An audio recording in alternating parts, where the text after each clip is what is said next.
uyu ni umuhungu wanyu sa umuhungu Nyagatare, nje kuba nababwira ibihari.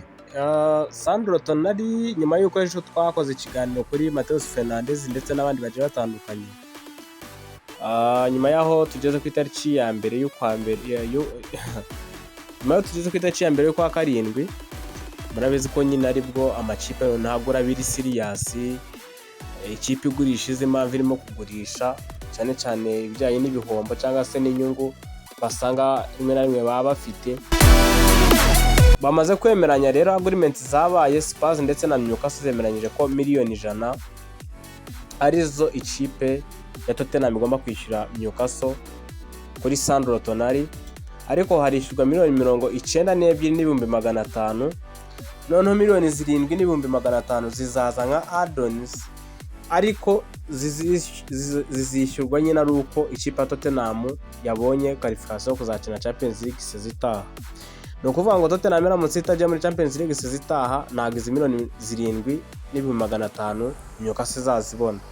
Imbumbe rero amafaranga yose hamwe akazaba ari miliyoni 100 z'amapaundi, akaba arizo Tottenham yatanze kuwitwa Sandro Tonali umutaliyani, akaba yihitemo ikipe ya Tottenham Hotspur, areka Arsenal, areka Chelsea, areka Manchester United, areka n'ikipe ya Manchester City, ahitamo ikipe ya Tottenham Hotspur yitwa Sandro Tonali. Uyu muhungu kwera bitekereje gute? So deal rero ikaba yarangiye, ntabwo Sandro Tonali muzongera kumwumva tumuvuga ku yane makipe, amaze kuba umukinnyi w'ikipe ya Tottenham Hotspur.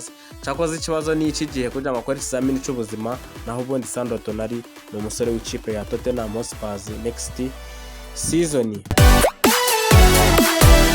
Gahunda ikurikiyeho kuri Newcastle ni ukuba yakemera miliyoni 65. Arsenal ifite icyizere ko miliyoni 65 Newcastle iribuze kuba yazemera kuri Bruno Guimaraes.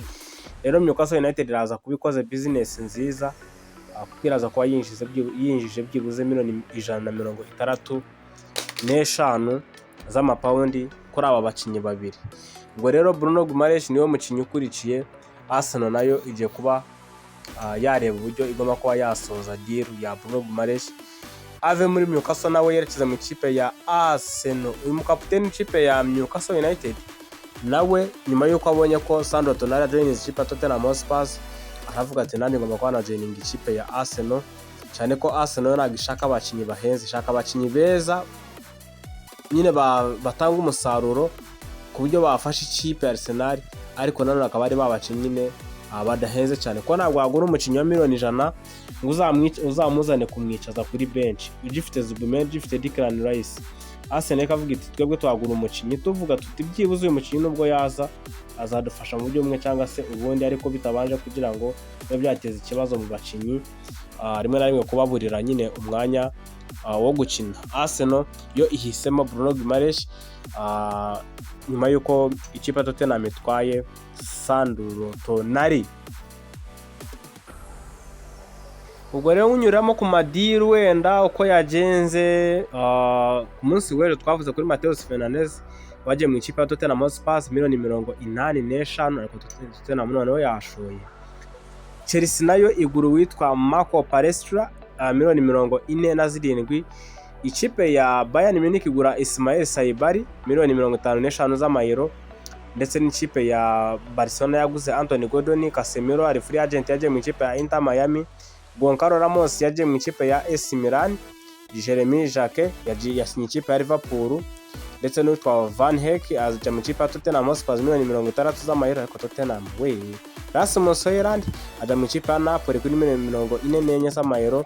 Marco Cucurella mu ikipe ya Real Madrid miliyoni 55 z'amayero, ndetse n'uwitwa Ederson aza kujoinga ikipe ya Manchester United, nawe ni umunyabrazil no mukinnyi ukina hagati mu kibuga kuri miliyoni 46 z'amapaundi. Piero Incapi yasinye miliyoni 52 z'amayero, asinya kuri permanent deal mu ikipe ya Arsenal, ndetse n'uwitwa Giovanni Quenda ajya mu ikipe ya Chelsea.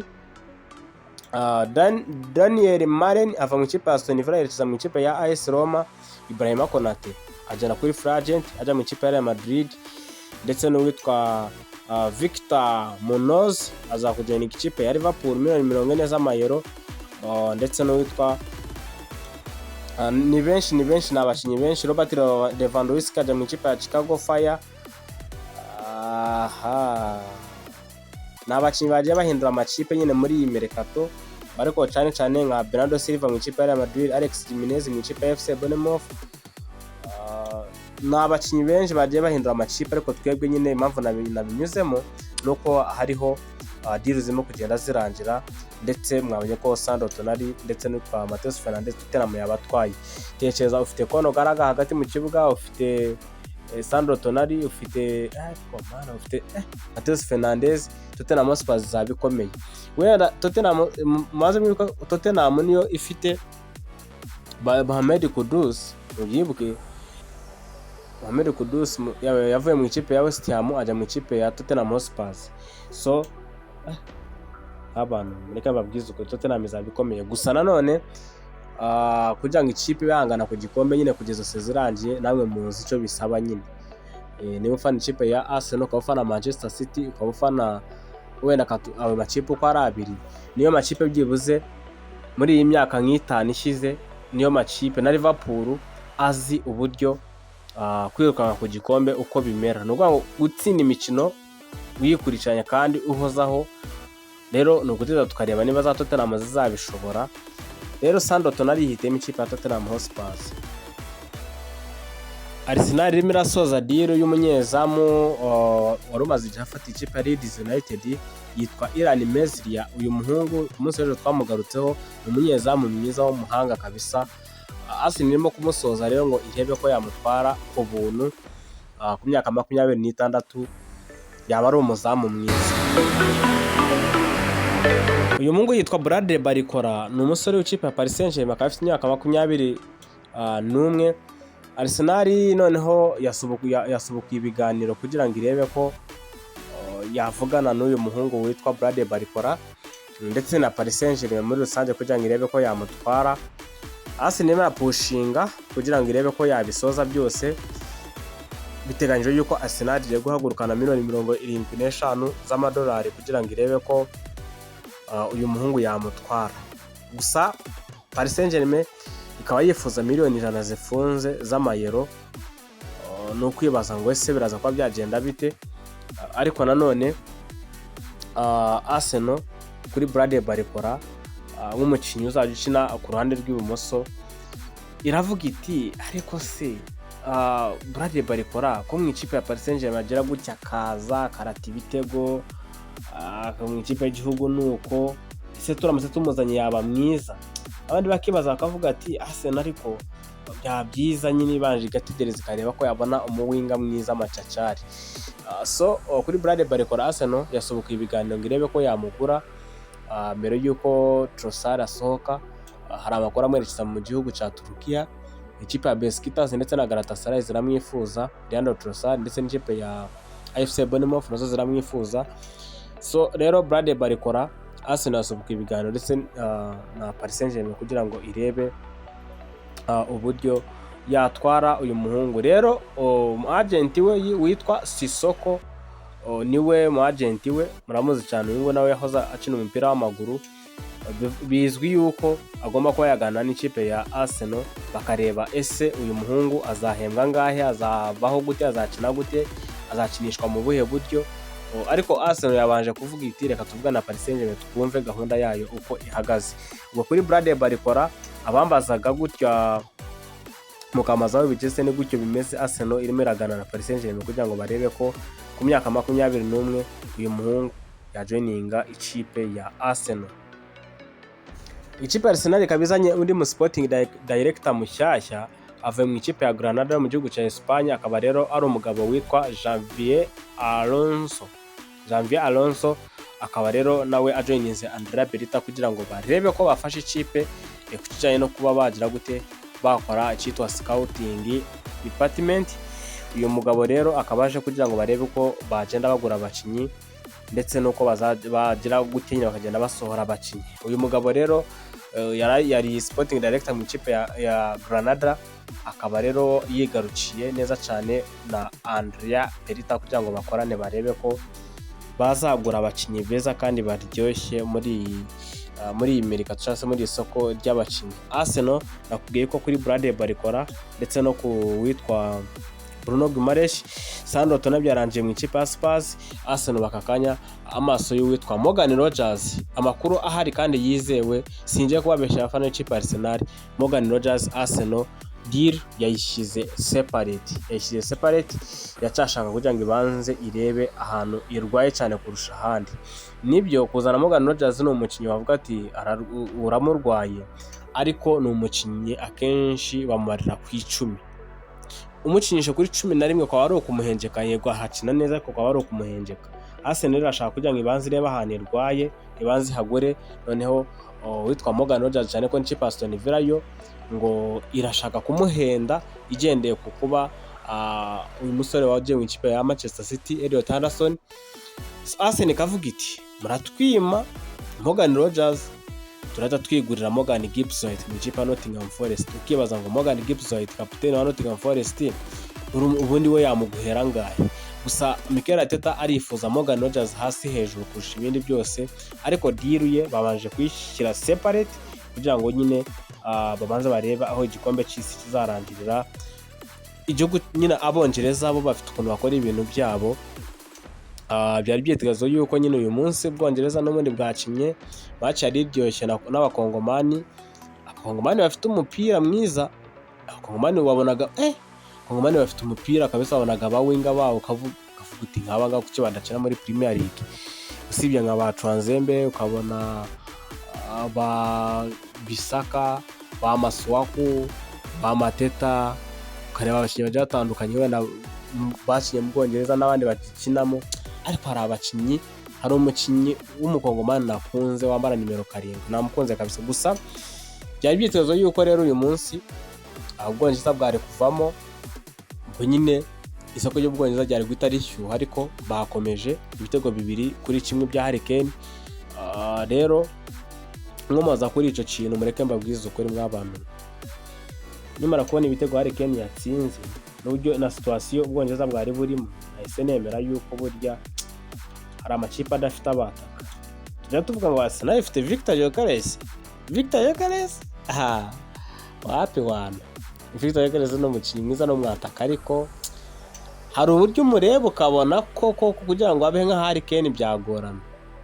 Nyine kwa kundi gufata icyemezo muri box ugasunika umupira kabiri, ugashota igishoti kiremereye kandi ukabikora 2 cyangwa 3. Victor Gyökeres sinzi impamvu hari ukuntu batera nk'umupira ukabona ahise agwa hasi agaramye, kwa kundi aba yegamira aba defenseur. Bira bintu nyine biba bisaba kuba waba ufite umwataka wa kabiri uzajya wakira iyo mipira, kwa kundi bagukorera amakosa undi agahita wakira. Naraye mubonye ubona ko na Alexander Isak nta kintu bafasha Swede pe, aziyaraje atsinda ibyo bitego, ariko hari ukuntu nyine bidafitinga iyo bari mu kibuga bombi. Muri Arsenal Victor Gyökeres niyo mpamvu mwabonaga biryoha iyo yakinaga na Kai Havertz, kwa kundi nyine bashyira imipira imbere noneho bakamukorera ikosa, barisifa batarisifura ukabona umupira Kai Havertz ahise awakira. Wabo ya mipira nyine kwa kundi Victor Gyökeres yegamira aba defenseur, imipira nyine kwa kundi uhita ugaruka Kai yahitaga wakira. Rero bungu ubona ko ikipe y'igihugu y'Ubwongereza Harry Kane anyeretse yuko ikipe igomba kuba ifite umwataka. Yego iyi ni ikipe y'igihugu, ariko Harry Kane turamuzi mu ikipe ya Tottenham Hotspur. Harry Kane ni umwataka man, Harry Kane ni umwataka ku buryo Harry Kane yataka izamu batuvuge wenda umufite mu ikipe ya Arsenal cyangwa se n'indi kipe waba wizeye igitego. Abongereza babonaga yuko ni ikibazo cy'igihe gusa, ariko ubundi bagombaga kubabona ibitego kandi binyuze kuri Harry Kane cyangwa se n'abandi bakinnyi ba Jude Bellingham bagerageje. Ubona ko mureke mbabwize ukuri, kugira ngo uzabone umwataka umeze nka Harry Kane bizaca bigorana pe, rwose bizaca bigorana. Umwataka agomba kuba afite umupira ku kirenge.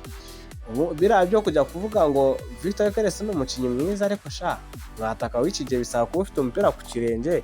Ntabwo ari ugutegereza ngo wenda ngo batere ngo uhite ukoraho rimwe uhite igitego gihite kijya mu izamu. Bisaba ko nawe ubwawe ugomba kubanza ukemera abakinnyi babiri. Nk'igitego Ubufaransa bwatsinze ku munsi w'ejo Mbappe acenga Victor Gyökeres agatira atakira agaswata Mbappe agatsinda cya gitego. Hari ibitego by'abataka kandi ubona ko umwataka nyine abagomba nyine gukora akazi k'ubwataka. Arsenal nyine ikeneye umwataka nyine tu aho Victor Gyökeres wenda sitashaka kuzaba mwiza ariko kuri yabatera imipira imbere wenda David ashize umupira imbere arasa umupira imbere unda ayegamiye aba defenseri bahise bamurekura agaramye nyine ugasanga umuntu mu kibuga yituye hasi 2 3 4 5 6 mu kibuga nyine tu uri ikipe nyine ishaka ibikombe ubako ufite umwataka nk'are Ken uteye ubwo uhiga igitego biranga bya Haaland ku munsi w'ejo yashatse igitego mpaka kibonye. Hari amakipe reba nka buriya nkura mwataka w'umukongomani Jean-Philippe Mateta uyu Mateta w'umufaransa nawe buriya ufite ukuntu aba mwiza ndetse n'uyu mukongomani Wissa gifite ukuntu sinzi nyine hari ukuntu nyine ufite umwataka ariko nyine ukabona ko abandi bafite abataka bakurusha pe. Hari amakipe afite abataka ubona ko hari ibyo nyine na Victor Gyökeres agomba kuba yakora ariko ku myaka ye biragoranye burya umukinnyi kugira ngo umuhindure ku myaka 27 byagorana. Arsenal rero rimwe arashaka Morgan Rodgers kugira ngo byibuze azakore ibyo bitego abandi batakoze. Ese izamubona ugutegereza tukareba.